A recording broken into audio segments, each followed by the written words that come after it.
ये क्वेश्चन कर रहे हैं ना हम, इसमें बैलेंस शीट पूछा है और फिगर्स इन लैक्स आपने लिखा होगा। सबसे पहला आइटम है इन्वेस्टमेंट्स, वो आपने कहाँ दिखाया है वो बताइए। Schedule number schedule 8। Number 8। Very good, schedule number 8। तो जाइए शेड्यूल नंबर 8 में आप लिखिए इन्वेस्टमेंट्स 30। ऑलरेडी लैक्स लिखा हुआ है तो वापस लिखने की जरूरत नहीं है।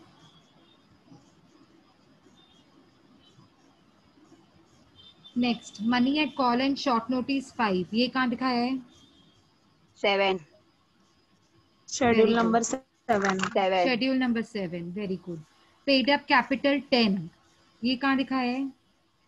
Schedule number 1 capital. Very good, schedule number 1 capital. सिर्फ ये देख लेना कि ऑथोराइज कैपिटल तो नहीं दी हुई है ना, नहीं तो उसको सिर्फ दिखाना होता है, सिर्फ शो करना है, टैली फिगर में काउंट नहीं करना है। सो पेड अप कैपिटल आपका हो जाएगा 10 शेड्यूल नंबर 1 में। एक्सेप्टेंस एंड एंडोर्समेंट्स, ये कहाँ जाएगा? Schedule number 12 very contingent good, liability. Very good, schedule number 12 में जाएगा ये। शेड्यूल नंबर 12 में लिखो एक्सेप्टेंस एंड एंडोर्समेंट, आपका अमाउंट है 2।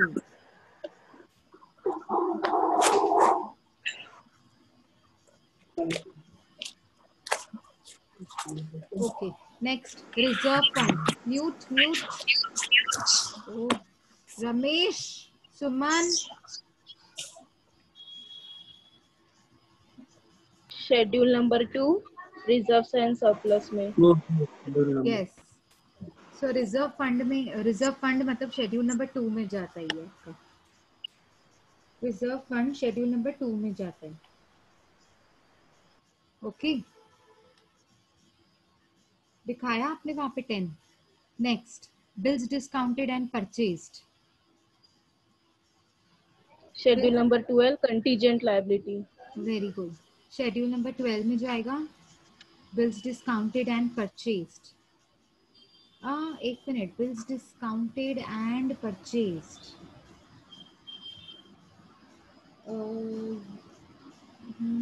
ये जाएगा bills discounted and purchase, schedule number 12 होता है। 5 होता है ना मैम? नहीं, ध्यान से देखो, ध्यान से। बिल्स डिस्काउंटेड एंड परचेज्ड है।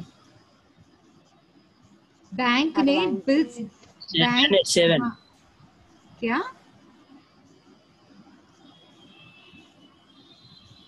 सुमन क्या बोला बेटा, फिर से बोलो ना। मैम 7 बोला, बैलेंस विथ बैंक। नहीं, अरे बैलेंस विद बैंक किधर लिखा है? बिल्स डिस्काउंटेड लिखा है। आपने कस्टमर, आप बैंक हो, आपने कस्टमर से बिल्स खरीदे और उनको एडवांस दिया तो एडवांसेस में जाएगा ना। क्या हो गया है तुम लोग को? बैंक की सबसे बड़ी एसेट एडवांसेस देना लोगों को। जाओ शेड्यूल नंबर 9 में लिखो bills discounted and purchased. Ma'am फिर से एक्सप्लेन करोगी ये वाला please? Bills discounted and purchased का मतलब है बैंक आपसे बिल परचेज कर रही है और पैसा दे रही है, एडवांस दे रही है ना पैसा आपको। बिल की ड्यू डेट तो 3 महीने के बाद है ना, तो बैंक तो आपको एडवांस मनी दे रही है, मतलब as good as short term loan दे रही है जब तक ड्यू डेट नहीं आती है। बैंक का तो पैसा अटक गया 3 महीने के लिए, तो बैंक ने आपको एडवांस प्रोवाइड किया ना, बिल खरीदा और एडवांस दे दिया। तो बैंक की सबसे बड़ी एसेट्स में आता है ये शेड्यूल नंबर 9 में।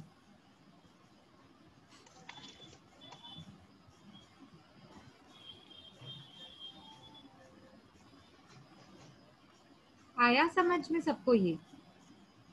यस हाँ मैम। जी। ठीक है, अब आगे देखिए बिल्स पेबल्स, ये कहाँ जाएगा? Schedule number 5 5। Other liability. 5 में जाएगा और अमाउंट भी 5 है। Bills discounted schedule number 9, amount 4।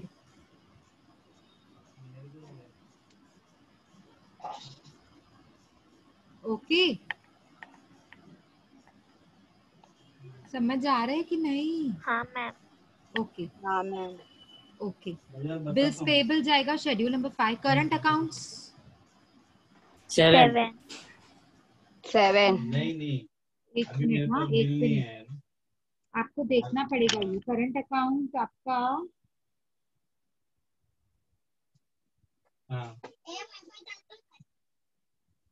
देखो मैंने आपको ना उस दिन भी समझाई थी ये बात, जब भी एक ही करंट अकाउंट दिया जाए और डेबिट क्रेडिट नहीं दिया जाए। यहाँ पे दिया है क्या डेबिट क्रेडिट? नहीं, नहीं ऐसा कुछ नहीं, डेबिट क्रेडिट तो नहीं दिया हुआ है। तो मतलब ये करंट अकाउंट करंट डिपॉजिट वाला करंट अकाउंट है। ये खुद का पैसा नहीं है बैंक का, ये लोगों का पैसा करंट डिपॉजिट के नाम पे है। जी, 3 में इसलिए जाएगा। हाँ शेड्यूल नंबर 3 में जाएगा।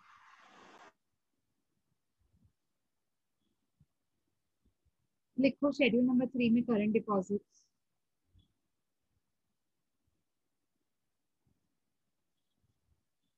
Next, building. बिल्डिंग कहाँ जाएगा? बिल्डिंग और फर्नीचर दोनों बता दो एक साथ। Investment. Fix investment. Asset. Shivani Fixed क्या फिक्स asset बोली? Asset. schedule number 10. 10 10।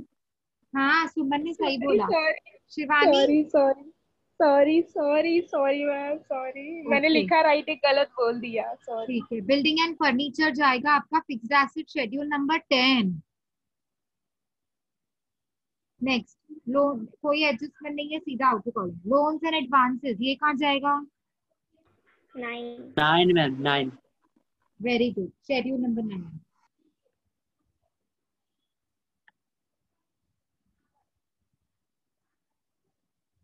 Cash credits, ये कहाँ जाएगा? Advances. Schedule 9 number 9 9. Schedule number 9. Schedule number 9। Fix deposit कहाँ जाएगा? Three. Deposit. Schedule number 3.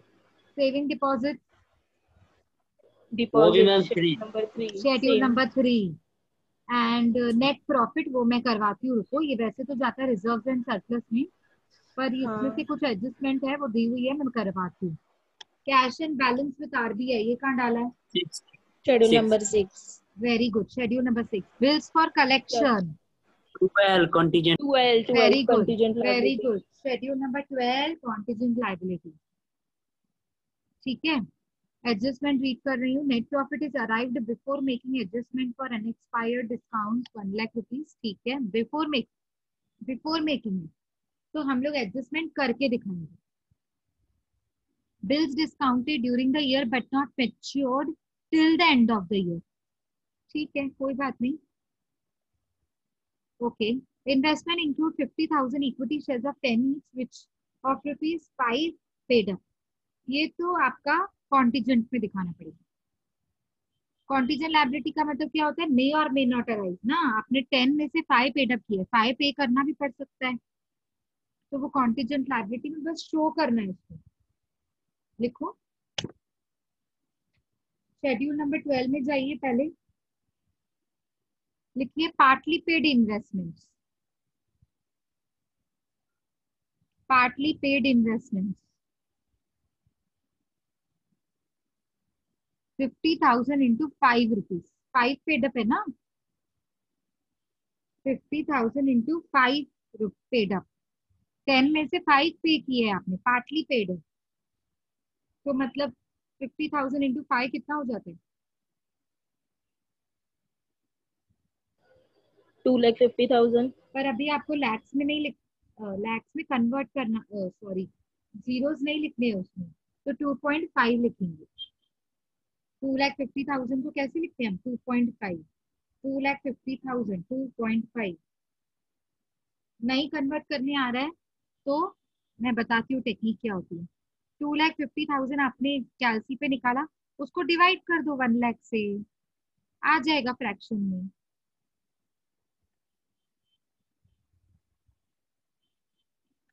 Okay, चलो अभी यहाँ पे देखो, मैं आपको बताती हूँ नेट प्रॉफिट के लिए क्या बोल रहे हैं।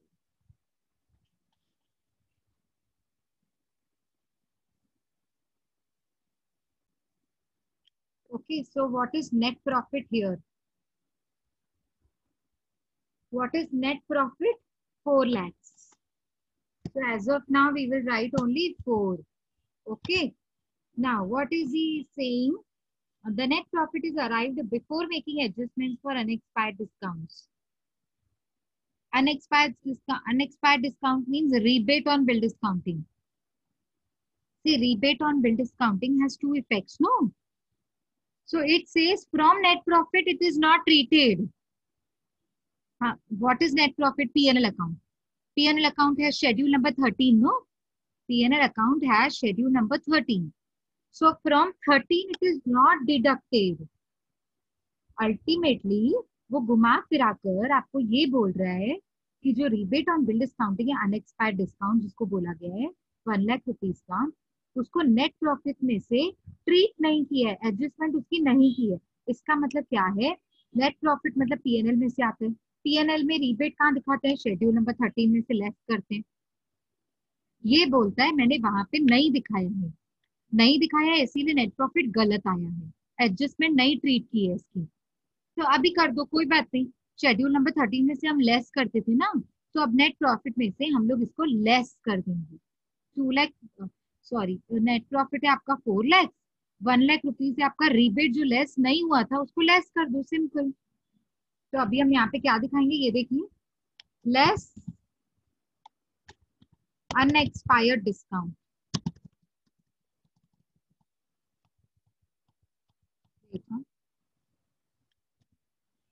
लेस अनएक्सपायर्ड डिस्काउंट, इसका दूसरा नाम क्या होता है? Rebate on bill discounting. Okay, तो मैं लिख रही हूँ ब्रैकेट में 1,00,000. ठीक है, ये ब्रैकेट में मैंने लिखा है, हाँ 1, मतलब क्योंकि माइनस करना है ना इसलिए मैंने ब्रैकेट दे दिया उसको. तो 4 - 1 कितना हो जाएगा आपका? 3. आता है 4 - 1 करने? 3. हाँ. आता है, 3. वेरी गुड, बढ़िया. चलिए, अभी मतलब ये हो गया आपका 3,00,000, ठीक है ना? तो ये लाइन क्यों आ रही है पता नहीं. ठीक है, चलो कोई नहीं, आप एडजस्ट कर लो, आपको समझ तो आ ही रहा होगा. ठीक है, अब आपका 1 मिनट रुकिए. याद रखो, ये है आपका net profit for the year, है ना? ये आपका net profit for the year. कोई लास्ट ईयर का प्रॉफिट है जो मुझे ऐड करना है यहाँ पर? कोई है ऐसा लास्ट ईयर का प्रॉफिट? यस, जल्दी बोलो, कोई लास्ट ईयर का प्रॉफिट है? सब में ढूंढो ना.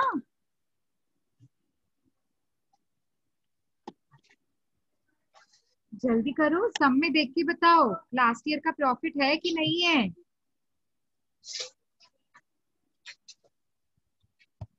नहीं है ना? तो फिर अभी हम इसी प्रॉफिट में से स्टैट्यूटरी रिजर्व्स को ट्रीट करेंगे. स्टैट्यूटरी रिजर्व याद आया? ये बोलेगा या नहीं बोलेगा, आपको करना ही है. कितना परसेंटेज है बोलो? 25. Percentage of 25. 3. 25% of 3. 3 means current years net profit. Current year net profit का 3, उसमें से आपको 25% माइनस करना है. तो 25% ऑफ 3 कितना होता है पहले वो बताइए.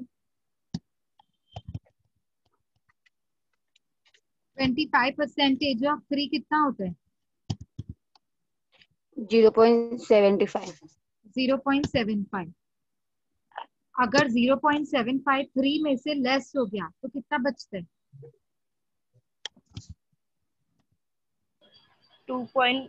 2.25. 2 फिर से बोलो. 2.25. 2.25. 2.25. ओके, ये हो गया आपका फाइनल नेट प्रॉफिट जो आपको दिखाना है. Balance carry forward to balance sheet, ऐसा हम लिखते हैं ना लास्ट में पीएनएल के. ये वही तो है. ये है आपका वो अमाउंट जो हम balance carried forward to balance sheet. Balance carry forward to balance sheet. आया समझ में सबको? क्लियर है? Yes, ma'am. Yes, ma'am. Okay, very good. चलो आप लोग ये लिखो, पहले ये वर्किंग नोट बना लो. आपको मैं दे रही हूँ 2 मिनट, बना लीजिए, उसके बाद हम आगे बढ़ते हैं. या फिर ठीक है, चलो बना लो, कोई नहीं, 2 मिनट ही लगेंगे, फटाफट बना लो. Yes, So ma'am. come to the balance sheet. Come to the balance sheet. Reserves and surplus में आ जाओ. Schedule number 2. Schedule number 2 reserves and surplus. वहां पे लिखेंगे नेट प्रॉफिट ब्रैकेट में working note number 1. Net profit bracket में working note number 1. Outer column 2.25. अब ये आप ना इसको नाम दे दो. ये देखो यहाँ पे मैंने लिखा है, तो आप ऐसे लिख दो. देखो वर्किंग नोट नंबर 1. देखो मैंने स्क्रीन पे लिखा है जैसे, बिल्कुल वैसे लिखो.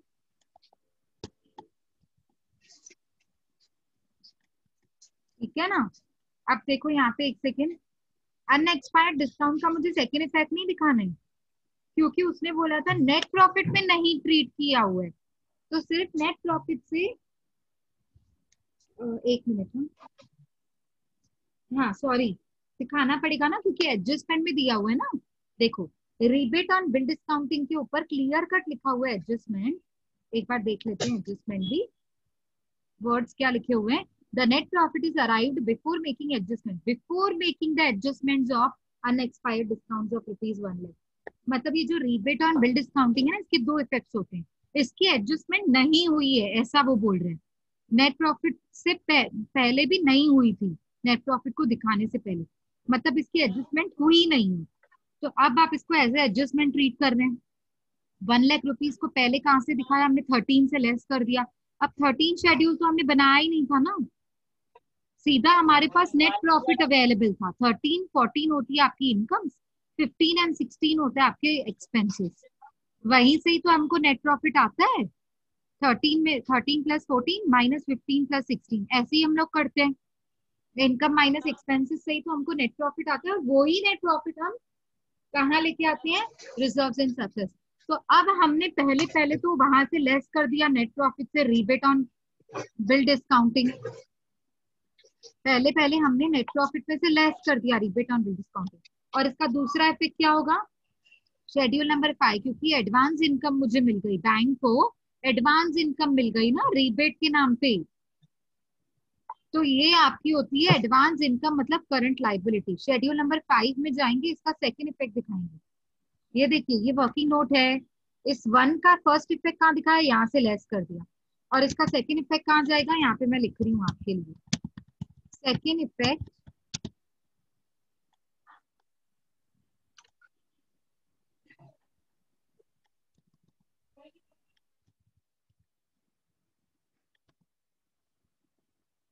ठीक है, इसका सेकंड इफेक्ट कहाँ जाएगा,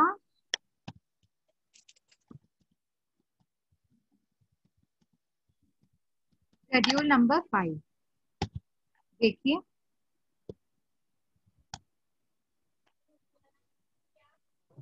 फर्स्ट इफेक्ट यहाँ पे, तो शेड्यूल नंबर 5 में सेकंड इफेक्ट. ठीक है. अब इसका फर्स्ट इफेक्ट देखो.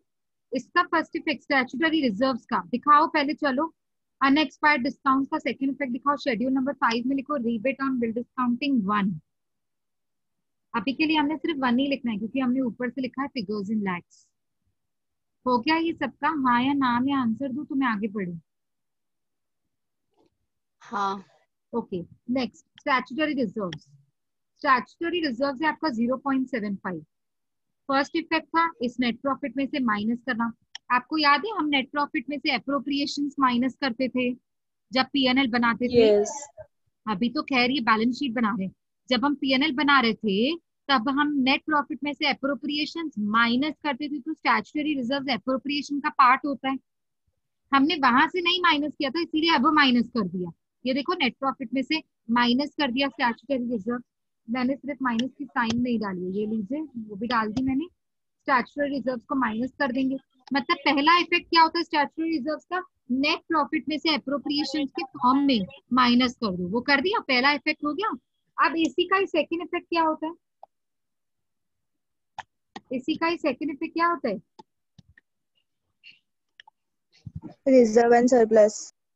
Yes reserves and surplus. मतलब शेड्यूल नंबर 2 अलग से दिखाना पड़ेगा. पहला तो इफेक्ट माइनस करना होता है नेट प्रॉफिट में से, ठीक है, वो तो मैंने कर दिया। अब इसका सेकंड इफेक्ट क्या आएगा, रिजर्व्स एंड सरप्लस में अलग से दिखाएंगे, ऐड करेंगे स्टैट्यूटरी रिजर्व्स को।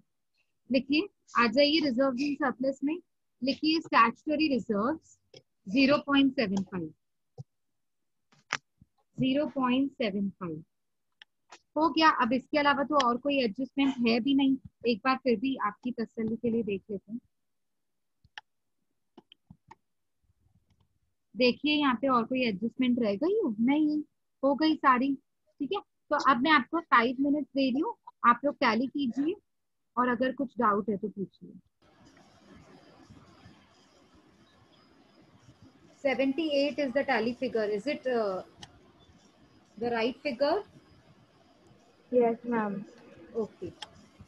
78 lakhs. Okay.